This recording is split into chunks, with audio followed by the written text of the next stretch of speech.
नलागी बोल्ने बाध्यता बनाउने मेरो आफ्नो बुढा हुनुहुन्छ हैन।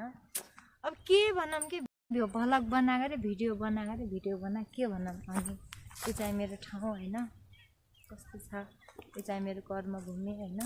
यो बारी चाहिँ हाम्रै हो नि, अरू त अब त्यही हो।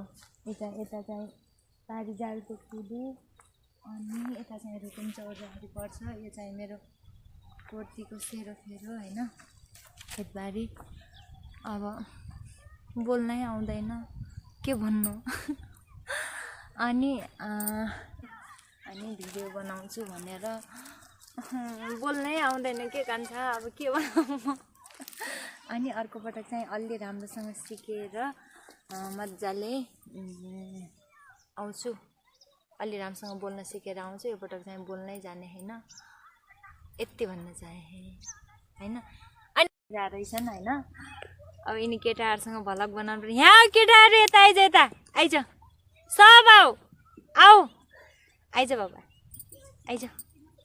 तिमीहरू कहाँ जानु लाग्यो? यहाँ छिटो आऊ छिटो। यिनीहरू चाहिँ खेल्न गइरहेको रहेछन् हैन। नलुक है, देख्यो यिनीहरू चाहिँ खेल्न जानु लाग्यो रहेछन् हैन। यता देख्यो तिमीहरू पछि ठुलो भयो भने यो भिडियो हेऱ्यो भने हामी यस्ता। अनि एक्जाम छोडेर कहाँ जानु लाग्यो? अनि केटाहरूलाई गीत गाउन आउँदैन? कसलाई आउँछ भन न? रोशन आउँछ?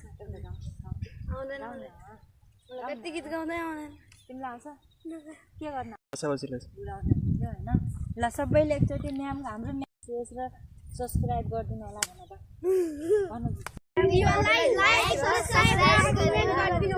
धन्यवाद।